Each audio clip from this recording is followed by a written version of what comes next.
Hey guys, welcome back to another video. So I just got done making a video similar to this about Madden ratings, and because the 2K ratings came out on the same day as the Madden ratings, I wanted to have a similar discussion about the NBA 2K20 ratings.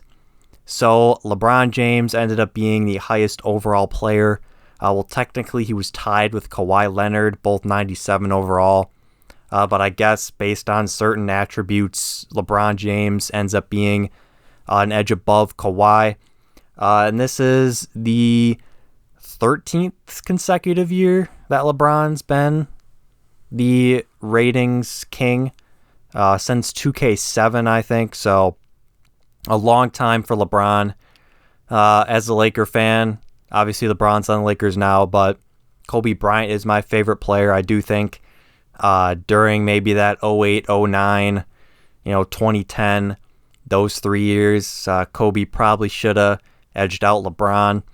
But, I'd have to look back. I'm sure they were both, neck and neck. I was around the time when there was a lot of debate between who's the best player in the world, Kobe Bryant or LeBron James. By the way, LeBron actually did say, I think around 08, 09, that Kobe Bryant was the best player. So, right from LeBron's mouth. I don't have the clip, but look it up. It happened. But I wanted to talk about the ratings.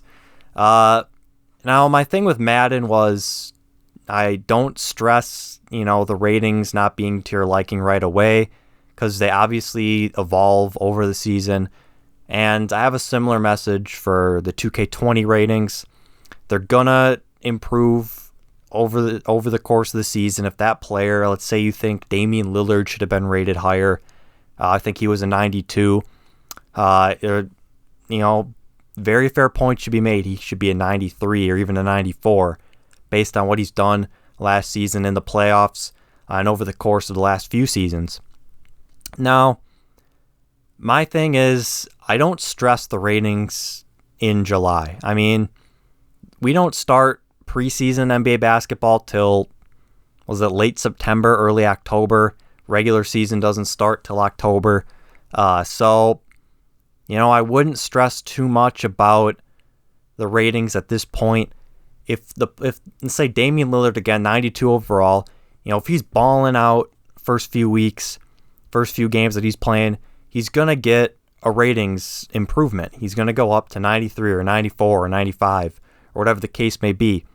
And his ratings will be reflected. If he's hitting the three ball at a 45% clip, I'm sure his three-point rating will go up. If he's hitting shots off the pick, hitting a lot off the pick and roll, hitting, a lot of moving shots off the dribble, I'm sure his off the dribble shot, mid-range or three-point are going to go up. Now, also, that means if he comes out cold and is shooting 35% from the field and 30% from three, and the Blazers start, 2-5 in their first 7 games, Damian Lillard might go down to 91 or a 90. But, that's just a game of basketball. That's how things go. You get rewarded when you're playing well, but you're obviously not going to reap those same benefits when you're not playing as well. Now, obviously, it sucks if you're starting in my career, you're starting in my league right away once the game launches, and you don't think the ratings accurately reflect the players, because even though the ratings are adjusted based on the rosters, they adjust them every few days or every week or however often they do it. If you're in a my league, you're, Damian Lillard, if you started on September 6th when the game comes out and he's a 92, and on November 2nd, they release the first ratings update and he goes up to a 94, he's not going to go up to a 94 in your my league. Now, he may go up to a 94 based on how he plays in your offline or online my league, but the ratings don't adjust based on those upgrades to your my league. And in years past, they haven't in my career. I don't know if this year. Now, my career is a online supported feature, so maybe they have the technology to do that now, where they can dynamically adjust player ratings, but that sort of gets a little iffy if, you're on season 3 of your My Career and they upgrade, again, we'll use Damian Lillard as an example. They upgrade Damian Lillard from a 92 to a 94 based on his first 2 weeks playing this season. But your Damian Lillard is, on his 3rd year in Portland in 2021. Is it fair for him to get an upgrade then, or should you just roll with if he gets upgrades based on his performance in your My Career? I tend to roll with that. Plus, again, it's not going to be perfect anyway. Let's say you were 100% fine with every single rating that came out. Like, 2K asks you for your stamp of approval on every single rating. You okay every rating, and the game goes out with the ratings you want. And you're playing your My Career or your My League with those ratings exactly how you want. You have no gripes whatsoever. Well, guess what? There's still trades during the NBA season. People get signed. People get waived. People get injured in real life. That if you started a My Career, even 3 weeks after the season started, it would be drastically different than if you started right when the game came out. Especially once you get near the trading deadline, when chaos just ensues across the league. And as we've seen with the biggest example of player movement to date, all these dynamic duos forming and stuff.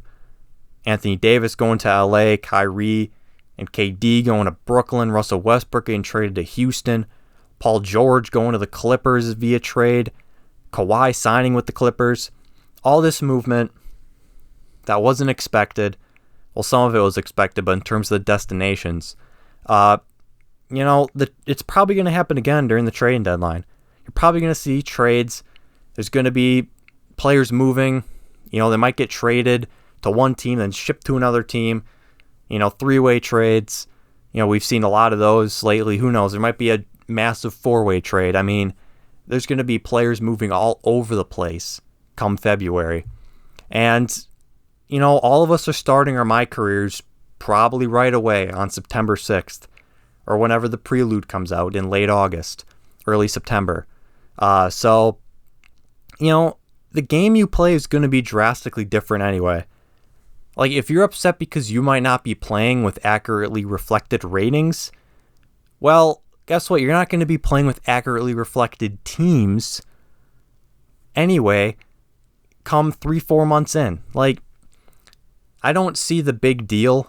Now, obviously, would you like to see every player be rated, have there just be community approval, on everything, obviously, but that's also obviously not realistic.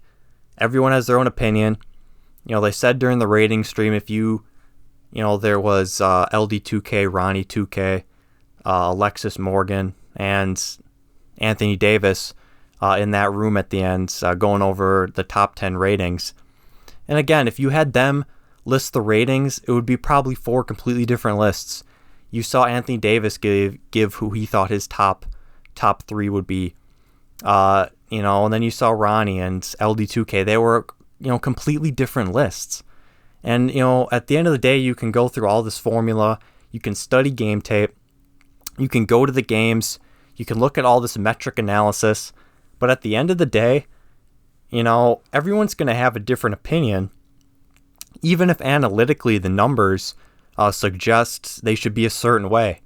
The numbers may suggest that Damian Lillard's a 92 and he shouldn't be anything higher because maybe he's not as defensively proficient.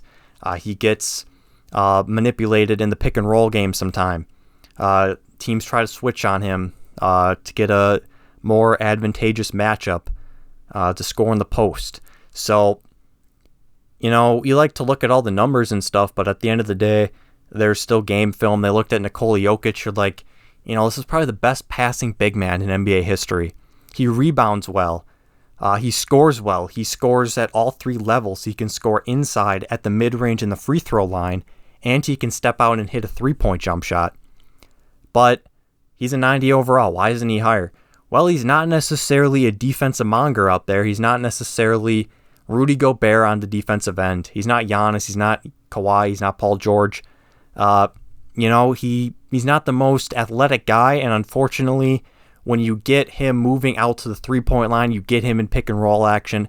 A guy like Nikola Jokic can get taken advantage of in those situations because he's just not going to be able to recover enough to be an elite defender at times. So, there's reasons for all the ratings. Now, again, they're going to go up or down based on the performance. So the ratings will more accurately reflect the players once they start playing. Now, again, I saw them talking about, Kevin Durant. I think he was a 96. It's tough because he has the Achilles injury and he's probably not playing at all this season. So it's tough to rate him. Like, how you can really only rate him based off how you saw him play last. So you can't really project him going forward. So it's going to be tough, and obviously he's not going to be playing during the regular season in all likelihood. So he's just going to stay at a 96. He's not going to have the opportunity to prove that he's even better than a 96, or have the opportunity to prove, or I guess prove is the wrong word, or be put in a position to where he would play at a lower level than we're used to seeing him, and to where his ratings could drop and fall off to some degree. So now just my thoughts on the ratings. Basically, ultimately, the overall takeaway is I really wouldn't be too concerned at this point. Why do they release these? Why do they do it in July? Because they want people to talk about it. They want the NBA players to talk about their ratings. They want to drive hype around the game. They get the NBA players talking about their ratings, similar to Madden. They get the NFL players talking about their ratings. And they get the followers of those individual athletes consuming, that conversation. Maybe they'll get involved. Maybe they'll buy the game because there's hype around it. It's really just a marketing tool at this point. But again, I wouldn't worry too much about the ratings at this point in the year. You can have a gripe if Damian Lillard, for example, sort of the example I've been using during this conversation. If Damian Lillard, for example, goes out there and balls the first 2 weeks and, he's shooting 45% from behind the line, he's averaging 30, and, they raise him 1 point and barely raise his 3-point rating.